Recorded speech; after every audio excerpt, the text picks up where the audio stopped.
In this video, I'm going to explain how to play overtones on the saxophone, but more importantly, why it's important to your sound.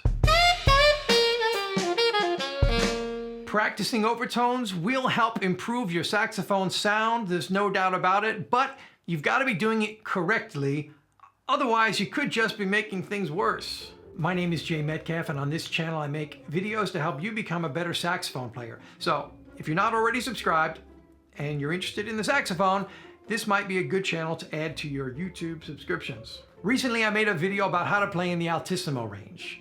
And in that video, I said you gotta do lots of different warm-up exercises to be able to get consistency in the altissimo notes.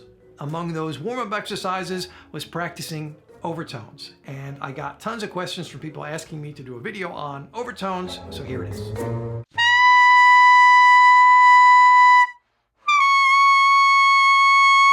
Normally, this is not the sort of thing I would expect people to want to watch on YouTube, me playing overtones, but you asked for it. Overtones are one of those slightly unpleasant things that we get a lot of benefit from, but we don't really like to do, like going to the gym or eating your vegetables. I remember when I first started playing overtones, I would ask myself, why on earth am I practicing this? I had saxophone teachers telling me, if you want to sound good, if you want to be good at saxophone, you have to practice overtones. Sound familiar? Problem is, the benefits of overtones are not immediately evident to the average developing saxophone player. They certainly weren't obvious to me. What good can honking out horrible sounding notes and squeaks do for my saxophone playing?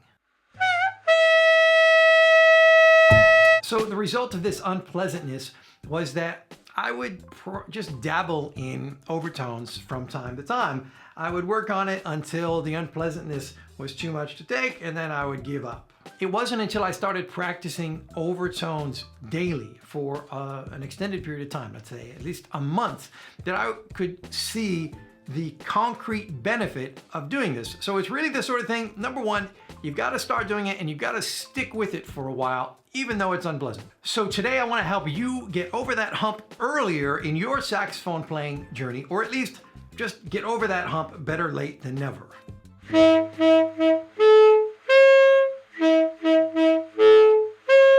So we've established that practicing overtones is unpleasant. It's unpleasant for the player, but also for anyone who happens to be listening. If you really want to annoy your neighbors, practice a lot of long tones.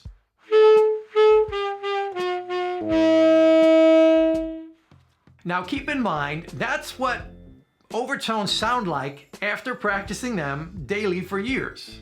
In the beginning, they sound significantly worse. The basic premise of overtones is that when you play any note on saxophone, or just about any musical instrument for that matter, your ear is hearing a combination of the notes that you're actually playing and several other different notes above that note. These extra notes that we're hearing above follow a specific pattern, which we call the overtone series. Different instruments have different amounts of these overtones present in their sound, and it's the individual combinations of overtones that helps to make a clarinet sound like a clarinet, and a flute sound like a flute, and a saxophone sound like a saxophone. And we play these overtones by holding down the fingers for lower notes and skipping over the fundamental pitch that would normally come out, and instead shoot for the different overtones above that note. When you press your octave key, what it's doing is it's essentially venting a small amount of air at the beginning of the saxophone tube. And that results in jumping up to the first overtone in the series, which is an octave higher than the low version of that note.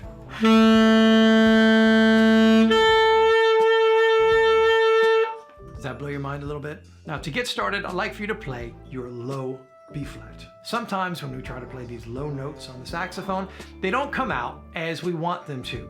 This is usually because we are not putting enough air through the saxophone, there is a problem with our embouchure, or we've got some leaky pads, or some combination of all three of those. The note that comes out instead of the low B flat in this case will usually be B flat an octave higher, or one of the other overtones in the series of overtones. So the first thing we want to be able to do is control which note comes out when we try to play our lowest notes on the saxophone, the bell keys. We can get some of those overtones out by mistake easily enough, but we really want to be able to get that fundamental low B flat to come out when we want it to. First, play a nice, beautiful long tone on your low B flat. Do this several times and really lock into the sound and connect with the sensation of how the instrument resonates in your skull and in your hands. This is one of those cool things about the saxophone that we don't really get so much with other instruments. Because of the connection of our top teeth on the mouthpiece, the saxophone kind of becomes part of our body, or really we become part of the saxophone when it's being played because we're all resonating and vibrating together. Long tones on the lowest notes are a great way to explore this connection. Be sure to watch my video on how to get the low notes out on your saxophone if you're having any trouble down there. Now, once you're getting a full sound on that low B flat, you're filling the horn with air, you've got a nice open and relaxed throat, sing that note an octave higher. Go ahead and play your middle B flat, your normal fingering for B flat, so you can hear that note first, then sing it.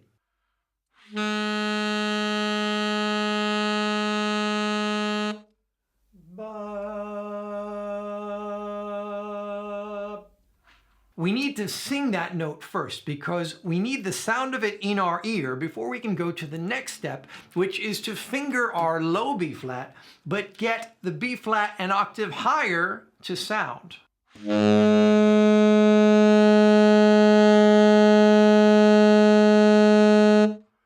This should be pretty easy to do if you follow these steps. So you're going to now want to practice long tones on low B flat, and B flat an octave higher, but all with the same fingering. Go back and forth between these two notes, the fundamental and the first overtone, many times until you have total control over which one comes out, and you can sustain the note with a nice, pure sound.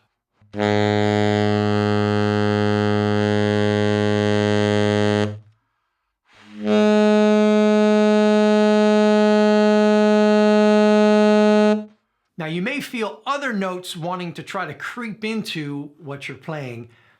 Your job now is to filter those other notes out and really focus on getting a pure tone on your target notes, your low B flat, the fundamental, and B flat an octave higher, the first overtone. Now, there are a few easy ways to get these different overtones to come out. You can bite your reed, you can close off your throat, you can use a weak airstream, but I don't want you to do any of those things for obvious reasons. I want you to get this first overtone out by making an adjustment similar to what you do when you're singing and you change note or you change pitch. Go ahead and try that out now. I want you to sing a low B flat and then a B flat an octave higher. You'll notice that your throat changes its shape to get the different pitches out.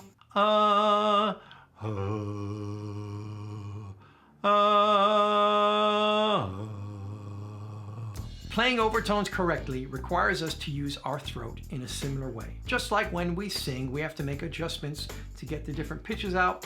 We're going to be doing something very similar with the overtones. We're going to be making adjustments in our throat to get the different overtones to sound. So while hearing the target note in our ear, in our head, we're going to experiment with our throat and try to find this sweet spot that allows that target overtone to sound while we're fingering our fundamental pitch. If you're forcing these overtones out by biting, by closing off your throat, by moving your jaw around, or any other bad saxophone technique, you're not actually practicing anything except bad habits.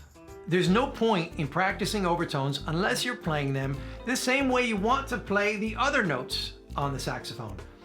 One of the biggest mistakes developing players make when they practice overtones is they contort their face and mouth and throat and body in so many different ways to force these overtones out. but that has nothing to do with the reason we're practicing them. So please take your time with this. Don't try to go through the whole series of overtones right away. Work on the first overtone, get it under control with good technique. Make sure you're using your best embouchure, a full airstream, and you've got a nice open and relaxed throat. You can see when I'm doing this, the only movement is happening in my throat, which is just changing its shape. I'm not constricting or tightening or closing, just adjusting the shape. By practicing these overtones daily, over time, my muscles remember where to go most of the time to get these different overtones to come out. I'm improving my ability to play in the extreme registers of the saxophone with good technique, while at the same time improving my sound all throughout the horn. That's why we practice overtones, and that's why it works. Once you can reliably get the first overtone out, you just repeat the process for the other notes in the series.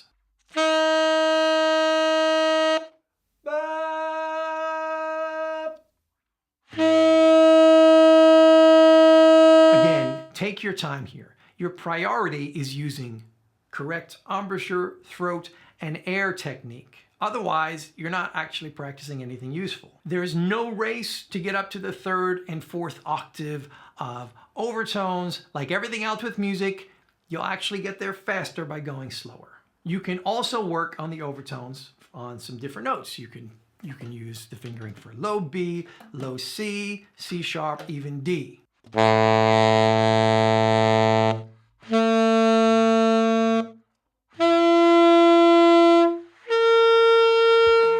In my Core Essentials course, there are some video lessons that take you through my different overtone warm-up exercises. So check out the link in the description if you want to dive a bit deeper into improving your saxophone sound. If you found this video helpful, please click the thumbs up button. Go ahead and share this video with anyone else who may be interested. If you're not already subscribed, get yourself subscribed. Thank you for watching. See you in the next video.